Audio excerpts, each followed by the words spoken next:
কৈ থাকোঁ কংগ্ৰেছৰ আমোলতে দুৰ্নীতি ভ্ৰষ্টাচাৰতে শেষ বুলি মই যে কৈ থাকোঁ আজি মই ছাত্ৰ সংগঠনৰ পৰা আহি পেলাই মই যে পলিটিকেল পাৰ্টি যেতিয়া জইন কৰিছিলোঁ এতিয়া কিমান বছৰ হৈছে মোৰ হাৰ্ডলি মোৰ 2.5 বছৰ বা হাৰ্ডলি মোৰ 3 বছৰ হোৱাই নাই তাৰ মাজতে মই মোৰ গাঁৱৰ ৰাস্তাটো মই যে লৈ যাব পাৰিছে কাৰ দিনত হৈছে এতিয়াতো নতুন ৰাস্তা হ'বলৈ গৈ আছে এইটো কংগ্ৰেছৰ মানুহবিলাকে আসলতে একো নাজানে এইটোৱেতো প্ৰমাণ আজি যিসকলে প্ৰেছ মিট কৰি আছে তেওঁলোকে যে কৈছে যে গৌৰৱ গগৈটোৰ ওপৰত অপমান হৈছে বুলি কৈছে এইটোতো মানে অপমান কোনে কৰিলে এজন ইমান মানে ডাঙৰ এজন নেতা বুলি কৈ থাকে আমি ভাবিছিলোঁ শিক্ষিত আৰু বুজি পোৱা মানুহ বুলি ভাবিছিলোঁ কিন্তু লোকৰ ঘৰত কোনোবা চেংদন ৰংহাঙৰ ঘৰত গৈ পেলাই ফটো তোলাটো কিমান অপমান নহয় নেকি CM ছাৰৰ পুত্ৰ মানে চেংদন ৰংহাঙৰ ঘৰত গৈ পেলাই গেটত ফটো তোলাটো কি অপমান নহয় নেকি কাৰ্বি জাতি অপমান নহয় নেকি ট্ৰাইবেলৰ অপমান নহয় নেকি এনেকৈ ঘৰটো বহুত আছে যোনখিনিত ঘৰ দেখুৱাব লাগে বুলি ক'লেতো এতিয়া মই দেখাই দিম এইটো ছোৱালী যে এইটো কিবা কংগ্ৰেছৰ লগত চেৰিছমা ৰং পিপি ঘৰত আপোনালোকে গৈ দেখক না এইটো য়েলো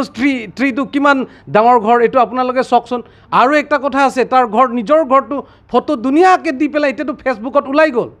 আৰু এনেকৈ ৰতন ইংতি ঘৰটো জগত সিং ইংতি ঘৰটো এইবিলাকতো কি জগত সিং ইংতি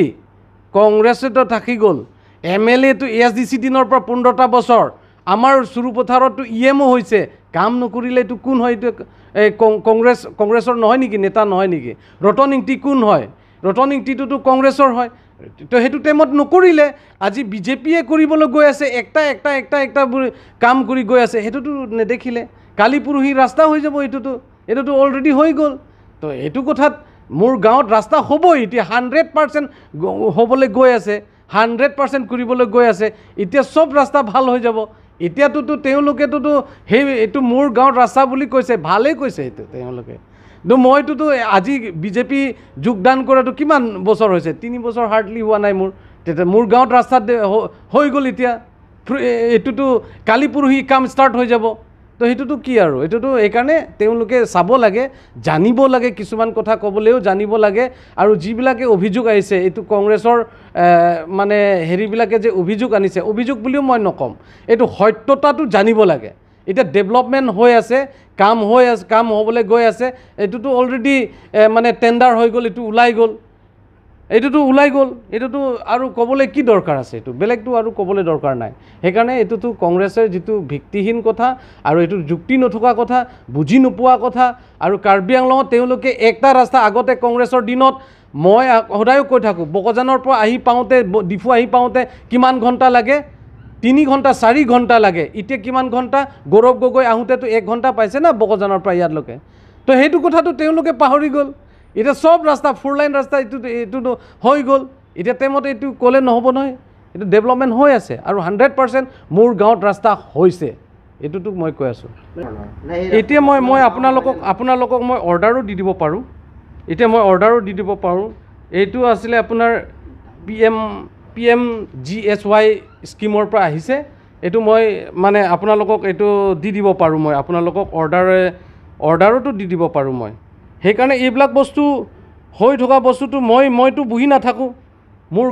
কেৱল মোৰ গাঁৱত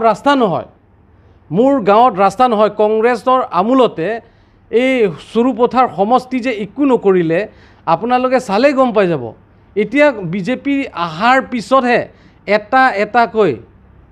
এটাকৈ ৰাস্তাও হৈছে এটাকৈ ডেভেলপমেণ্টো হৈছে এইটোতো সঁচাটো সুৰুপথাৰ আগতে কংগ্ৰেছৰ দিনত কি আছিলে ক'বলৈ গ'লেতো একো নাই এতিয়াতো পুৰা হৈ আছে স্কুল হৈ আছে সব ডেভেলপমেণ্ট হৈ আছে না তাততো এইটো মই নম্বৰো দি দিব পাৰোঁ মই 24 নম্বৰত আছে এইটো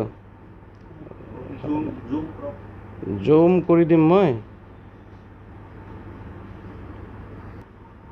39 RJ ৰুট ভায়া ৰংকিমি এইটো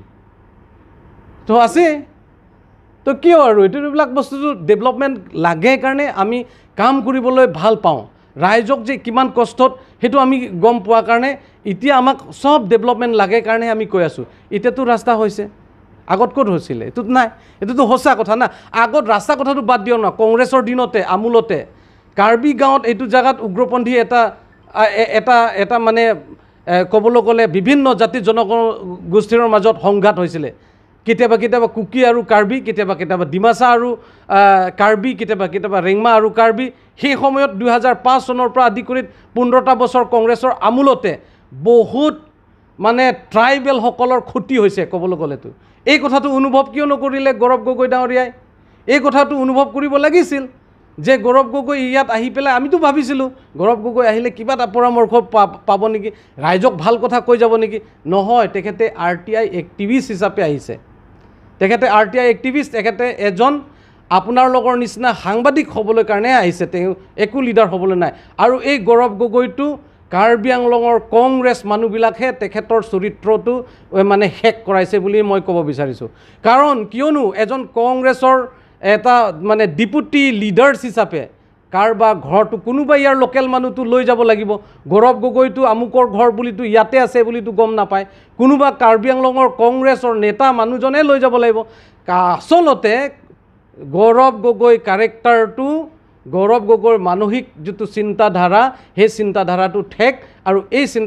চিন্তাধাৰাতে কাৰ্বি আংলঙৰ কাৰণে সম্ভৱ নহয়। উন্নতিৰ ক্ষেত্ৰত, শান্তিৰ ক্ষেত্ৰত, বিভিন্ন জাতি জনগোষ্ঠীৰ ঐক্য কেতিয়াও কংগ্ৰেছে নিবিচাৰে, এইটো প্ৰমাণ। এইটোৱে মই ক'ব বিচাৰিছোঁ।